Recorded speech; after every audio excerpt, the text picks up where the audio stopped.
ما تيجي اقول لك ازاي تعمل اكلة الملوك في 3 دقايق.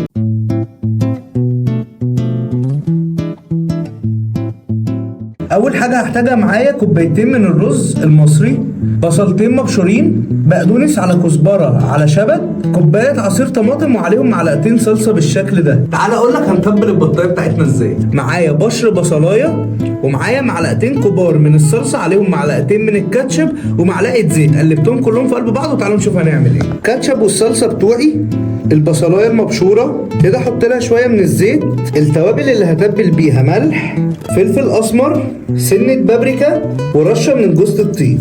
هبتدي اقلب البطايه بتاعتي، هبتدي اجيبها بالشكل ده واصفيها من الميه كويس قوي.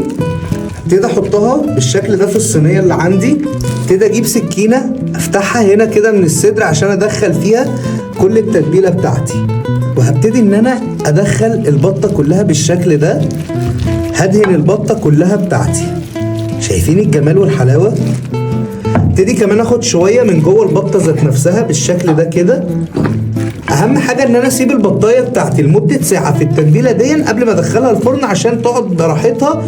وبعد ما مسشتها كويس قوي كده هسيبها في التلاجة لمدة ساعة. وبعد ما خرجت من التلاجة بعد ساعة يلا بينا نحطها على فرن درجة حرارته 200 لمدة 3 ساعات.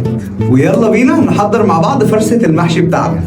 كل اللي هعمله ان انا هعمل كل حاجة في المحشي عندي بتاعتي على البارد. معايا كوبايتين من الرز بالشكل ده، معايا كمان صلصة وعصير طماطم، معايا كمان بصلاية مبشورة، معايا شبت وبقدونس وكزبرة. هبتدي اتبل عليهم بملح، رشة من الفلفل الاسود، معلقتين كبار من الزيت، رشة من جوز الطيب، رشة من ال7 بهارات. وبكده نكون جهزنا فرشة المحشي بتاعنا. أول حاجة ورق العنب بتاعي هلفه على الناحية الخشنة مش الناعمة. هبتدي اخد شوية من الخلطة بتاعتي كده بالشكل ده، وهبتدي ان انا اقفل الجناب على الجنب دون، وهبتدي ان انا اشكله او اديله شكل الصباع. بكده اخده بالشكل ده كده، وبقى عندي احلى صباع ورق عنب. اللي ما يعرفش ازاي بيسلق ورق الكرنب يكتب لي في الكومنتات وانا هعمل فيديو مخصوص ليه. ابتدي اخد شويه رز بالشكل ده، الف حوالين ورق الكرنب بالشكل ده، وهيطلع معايا الصباع بالشكل ده.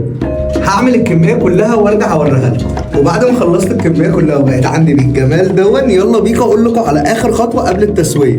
في نفس البوله اللي كان فيها الخلطه بتاعتي كوبايتين كبار ميه مغليه، وهنزل عليهم كمان بمكعب مرقه خضروات، وهبتدي ان انا ادوبه بالاول بالشكل ده عشان اسقي بيه ورق العنب والكرنب بتوعي. بعد ما اتاكدت ان هو داب بالشكل دون، هبتدي عندي اخر حاجه ان انا انزل بمعلقتين كبار من الصلصه. ويلا بينا عشان نحط الحله بتاعتنا على النار ونسقيها بالمرقه. بعد ما حطيتها على نار عاليه بالشكل ده، اهم حاجه عندي طبق يستحمل الحراره، هجيبه واحطه بالشكل ده. بعد كده هبتدي انزل عليه واحده واحده بالمرقه بتاعتي. وبعد ما حطيت الميه بتاعتي هبتدي اغطي عليه لمده نص ساعه لحد ما يستوي معايا تماما. تعالى اوريك المحشي بعد ما خلص. يلا بينا. بص بقى فايده الطبق ايه، ان مفيش ولا صباع عندي فك ولا صباع عندي فرقع. شايفين الجمال زي ما حطيتهم بالظبط. تعالوا بينا اوريكم البطايه بعد ما عدى عليها 3 ساعات. شايفين الجمال والحلاوه والطعامه، مفيش احلى من كده ابدا. اول حاجه هسمي بسم الله، وهبتدي اقلب الصينيه بتاعتي كده. شايفين الجمال والحلاوه؟